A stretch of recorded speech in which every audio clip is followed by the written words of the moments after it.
yang dah tahu sebenarnya bila kita tak jual hartanah ini, sebagai contoh kita ada 5 hartanah iaitu double story terrace house di Shah Alam, kondominium di Sri Kembangan, low cost apartment di Petaling Jaya, kita ada service apartment di Jalan Segambut, apartment Tropicana Heights Semenyih. Okey, 5 ni semua tiada pembida yang mendaftarkan diri.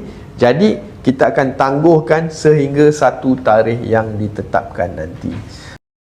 Jadi maknanya tuan-tuan, sebenarnya 5 hartanah tu kita akan simpan buat sementara waktu untuk dapatkan satu proceeding lelongan seterusnya. Kita akan refresh balik semua sekali. Kita akan dapatkan harga reserve yang terkini. Kita akan jalankan lelongan tu pada satu tarikh yang akan ditetapkan nanti. Sekitar tempoh mungkin dalam masa 2 minggu, sebulan macam tu, kita akan jalankan lagi sekali lelongan untuk kelima-lima hartanah tadi. Jadi tuan-tuan boleh dapatkan senarai itu tadi. Maknanya bila kita buat lagi sekali lelong, tuan-tuan perlu tahu harga reserve ni biasanya kita akan turunkan 10%, 20%, kita akan turunkan. Portion kita akan turunkan lagi. So jadi dari masa ke semasa, kalau tak laku kita akan turunkan lagi. Itu yang kita kata, maknanya rumah lelong sometimes dia akan turun sampai ke less than 40%, 50% daripada harga reserve awal.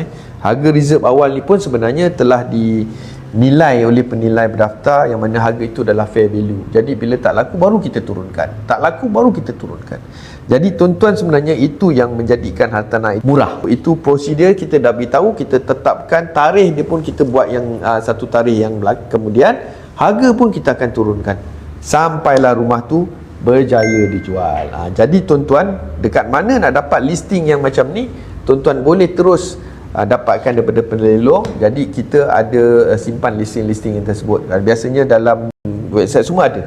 Jadi tuan-tuan boleh nampak, tuan-tuan boleh lihat semuanya dalam tu. Kita pun kita banyak share, update. So tuan-tuan boleh nampak dekat mana TikTok tu kita ada buat video. Jadi tuan-tuan boleh nampak dekat mana listing-listing yang menarik tadi.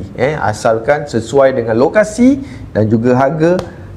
Itulah peluang tuan-tuan untuk membida hartanah lelong. Pilihan banyak. Jadi untuk hari ni je kita ada 5. Sebenarnya banyak lagi tuan-tuan boleh lihat. Sebenarnya bukan saja 5, banyak lagi yang kita dah simpan listing-listing ni.